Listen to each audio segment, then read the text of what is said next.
Gabi ng Misteryo. Kaliwat ka ng mga kalamidad. Nabuhos ng pagulan, dulot po ng Southwest Monsoon o habagat dito po sa area po ng Metro Manila at mga karatig lugar. Sakuna, trahedya. Nagpakamatay daw po dahil sa matinding depresyon. Krimen. At wala ng brasong bangkay ng isang senior citizen. Aksidente. Wala na itong buhay habang yung kanyang boss ay tuloy pa rin sa paghahanap ang mga otoridad. No. Ang ating nararanasan at nababalitaan sa araw-araw.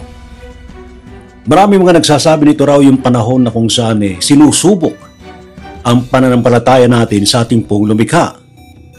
Sa ating mga sarili, anong ginagawa nating paraan? Tayo ba'y nagdarasal? Meron ba tayong panalangin bago tayo lumabas ng bahay? Tayo ba'y merong mantra?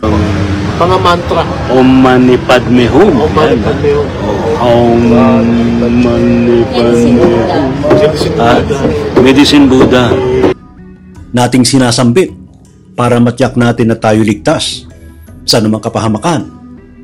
Meron ba tayong mudra na ginagamit para matyak natin na tayo'y protektado sa anumang panganib?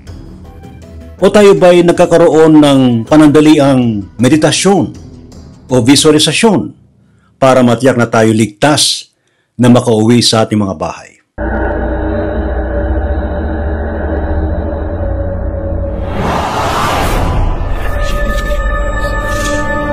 Encounters, mga sightings ito. Doon ba'y palatandaan na talagang malapit na? Mga experience o meron kayong sightings ng mga UFO? Higher beings, especially to the universe you call God. Innumerable company of angels, beyond human comprehension.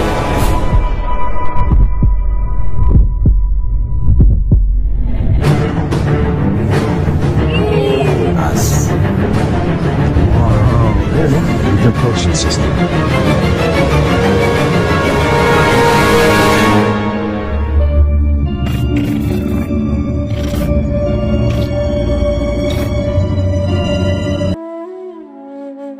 Mga kamisteryo, ngayong gabi ito pag-usapan natin tungkol sa iba't ibang mga pamaraan na ating maaring ginagawa sa araw-araw sa pamagitan ng panalangin o pagdarasal o kaya'y pagsambit ng orasyon o kaya'y mantra o kaya'y paggamit ng mga hand seal o tinatawag na mudra para matyak natin na tayo'y ligtas sa anumang kapahamakan.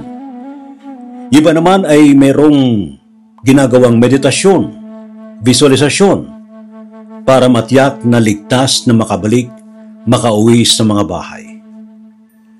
May mga guest tayo na magbibigay sa atin ng kanilang mga personal na karanasan, ng kanilang mga ginagamit ng mga pamaraan, pagdarasal, mudra o hand seal at meditasyon, na talagang napatunayan nilang sila'y ligtas sa anumang kapahamakan o di man kaya'y lesser yung impact ng anumang problemang dumarating tulad ng sakuna, trahedya, aksidente at lalo na ng kalamidad. I-share ko sa inyo mga true-to-life testimonial o story ng mga malapit na tao sa buhay ko ay tungkol sa protection from danger, mantra, mudra, or meditation o pwedeng combination ng tatlo. Muli, ito ay si Brother Wilson. God bless po sa inyong lahat. Hello mga kamisteryo. Ako nga pala si Maricris ng Voiceless Whispers. Naanyayahan tayo ngayon gabi para sa isang namang umaatikabong diskusyon tungkol ito sa 3M. Ang mudra, mantra, at meditation. So alamin natin mamaya kung para sa anong tatlong bagay nito at ano ang maitutulong nito sa ating pang-araw-araw. Malalaman natin kung ano ang importansya ng bawat isa para mapalagoy natin ang ating buhay spiritual at para maprotektahan din natin ang ating mga sarili. So magkita-kita tayo mamaya. Ako nga pala ulit si Maricris. Mamayang gabi ito pinamisteryo. Alas 10 hanggang alas 11 sa DZRH. Kasama natin si Sir Ray Bayan. So magkita-kita tayo doon mamayang gabi. Bye-bye! See you! Hello at magandang araw po sa kanilang lahat mga kababayan. Arvin Capasilio po ng Quezon City. Ini-invite ko po kayo Sabado alas 10 hanggang alas 11 ng gabi sa Gabi ng Misteryo sa DZRH Radio hosted by Brother Ray Sibayan.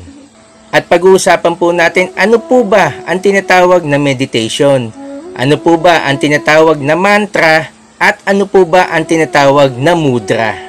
Ano po ba ang magandang benefits ang maidudulot nito lalong-lalo na po sa ating mga Filipino. Lahat ng yan pag-usapan po natin kaya walang absent ha. See you! Hello everyone, this is Miss H of Divine Love Energy Healing Products and Services. At muli, samahan niyo po kami sa Gabi ng Misteryo sa DZRH at kasama natin si Sir Ray Sibayan para pag-usapan natin kung ano ba yung mga protection tools or prayers, okay? And with the 3 M's, the meditation, the mantra, and the mudras. So ano nga ba itong mga ito at paano ito makakatulong sa atin para mas maprotektahan pa tayo sa mga nagaganap na mga sakuna ngayon at ganun din matulungan din natin yung ibang mga tao na maging protektado din sila sa ganitong mga sitwasyon through prayers. Again, inaanyayahan ko kayo sa Gabi ng Misteryo sa DZRH mula 10 to 11 p.m. at kasama natin si Sir Ray Sibayan. Kita-kits! Yating pag-usapan sa Gabi ng Misteryo 10 to 11 p.m. sa DZRH tuwing Sabado. Wala nga absent. See you! Gabi ng Misteryo.